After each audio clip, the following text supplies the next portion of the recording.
안녕하십니까. 한호섭TV 한호섭입니다. 6월은 호국 보훈의 달입니다. 순국선열과 호국 영웅들의 위대한 희생이 있었기에 우리가 존재합니다. 우리는 그들의 희생을 결코 잊어서는 안 될 것입니다. 특히 이영만리에서 자유 대한민국을 위하여 목숨을 바친 유엔군이 계시기에 자유 대한민국은 존재할 수 있었고 세계 10위권의 경제 대국으로 한강의 기적을 이루었습니다. 오늘 카나다 젊은 청년 한국 동란에서 목숨을 바치고 유엔 모지에 안녕되어 있고 그 동생이 애타게 찾던 슬프고도 아름다운 얘기를 소개하고자 합니다. 캐나다의 한 노신사가 현대자동차를 구매하려고 매장을 방문했습니다. 그 자리에서 노신사는 구매 계약을 하면서 딜러에게 한국에 대한 이야기를 하나 들려주었습니다. 딜러는 이 말을 흘려듣지 않았습니다. 노신사가 차를 찾기로 한 날 현대차 딜러가 준비한 생각지도 못한 선물에 노신사는 그 자리에서 아이처럼 펑펑 울고 말았습니다. 지금부터 현대차 딜러가 준비한 특별한 선물을 알아보겠습니다. 캐나다의 노신사 도널드 엘리엇 씨는 캐나다 온타리오주에 있는 현대차 미시소거점을 방문해서 구매 상담을 했습니다. 엘리엇 씨는 자신을 맞아주던 동양인 딜러를 물끄러미 바라보다가 그에게 혹시 한국인인가요? 하고 물었습니다. 동양인 딜러가 한국인 맞다라고 하자 엘리엇 씨는 반가워하며 이야기를 시작했는데요. 그럼 내 얘기 좀 들어보겠소. 캐나다에서 쭉 살아온 엘리엇 씨가 왜 한국이란 말에 반가움을 느낀 걸까요?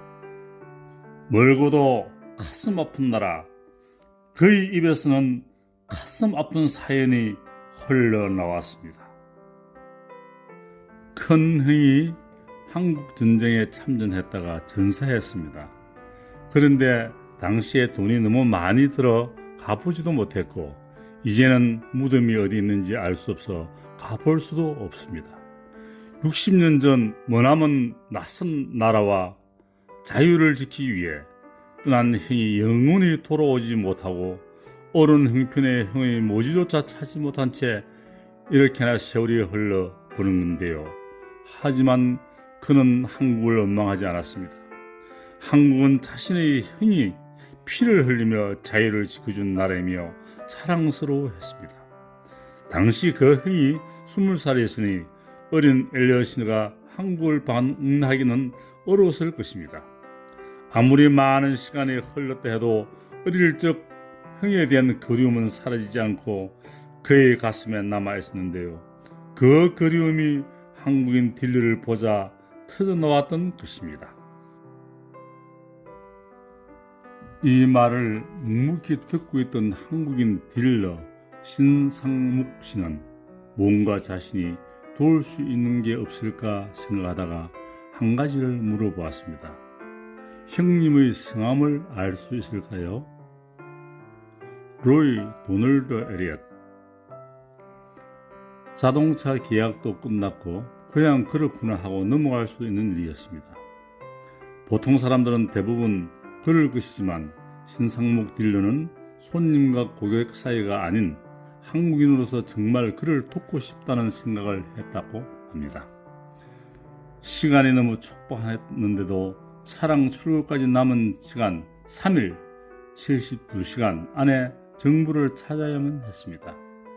거기 로이 도널드 엘리엇의 모비가 있습니까? 엘리엇의 얘기를 토대로 큰 형님의 성함과 1953년에 전사했다는 것에 집중하여 일단 서울에 모지가 있다는 말에 인터넷 부터 전화까지 돌려가며 수소문을 했지만 도무지 찾을 수가 없습니다. 이름 하나만 가지고 모비를 찾는다는 것이 결코 쉬운 일이 없을 테니까요. 시간이 흘러 차가 나오는 날 오전이 되었지만 별다른 성과가 없었습니다.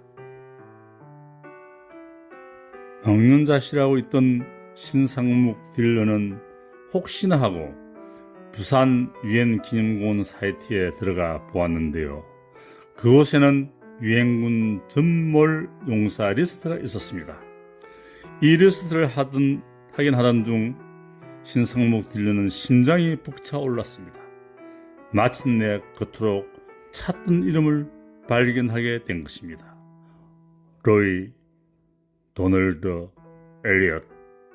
사이트에는 모비 사진까지 올라와 있었는데요. 곧바로 사진을 현상에서 액자에 넣었습니다. 차를 찾으러 온 엘리엇 씨에게 딜러는 액자를 선물하며 형의 모지에 대한 정보도 알려주었습니다. 그 자리에서 엘리엇 씨는 액자를 꼭 껴안더니 슬픔과 감격의 눈물을 흘리기 시작했습니다. 60년 만에 큰 형님 소식을 알게 되었으니 그 감정은 누구도 감히 표현할 수 없었을 것입니다. 고맙습니다. 정말 고맙습니다. 엘리엇 씨는 연신 고맙다는 말을 대내시였습니다. 이에 신상묵 딜러는 이런 말을 건넸습니다. 당신의 큰 형님 덕분에 제가 여기에 있을 수가 있었습니다. 오히려 제가 더 고맙습니다. 이 사연이 신상묵 딜러의 페이스북에 올라오며 세상에 알려지게 되었습니다. 많은 한국인들이 고마운 마음을 공감하며 이야기가 펴나가게 되었고 한국 정부에서도 그의 사연을 알게 되었는데요. 곧 엘리엇 씨에게도 또 다른 반가운 소식이 전해졌습니다. 국가보훈처에서 엘리엇 씨를 한국으로 초청해 감사함을 전한 것입니다. 형님을 기억해 주셔서 감사합니다. 한국의 자유를 지키기 위해 낯선 나라에서 자신을 희생한 용사들, 그리고 그들에게 대한 고마움을 잊지 않았던 신상묵 딜러, 이들이 만들어낸 기적 같은 이야기였습니다. 캐나다는 6.25 동란 때 미국, 영국에 이어 세 번째로 많은 27,000여 명을 파병하였으며 516명이 전사를 했고 30여 명이 실종했으며 1,200여 명이 부상을 당했습니다. 로이 도널드 엘리엇 상병이 속했던 캐나다 제2보병대대는 1951년 4월 가평 전투를 승리로 이끄는 데 큰 공을 세운 부대입니다. 중공군이 캐나다군이 위치한 곳을 주요 공세 목표로 지정하면서 캐나다군이 많은 희생을 당했고 피해를 입을 수밖에 없었습니다. 그러나 캐나다군은 절대로 그것을 뚫려서는 안 된다며 끝까지 사수하는 데 성공하였습니다. 캐나다군이 한국에서 수행한 작전 중 가장 위대한 전투였습니다. 낯선 나라의 자유를 위해 기꺼이 달려와 준 당신들이 있기에 한국은 아픔을 듣고 일어섰습니다. 모든 참전 용사의 희생과 공헌을 가슴 깊이 새기겠습니다. 6월은 호국 보훈의 달입니다. 나라를 위해 목숨 바친 순국선들 홍익률께 깊은 감사를 드립니다. 감사합니다.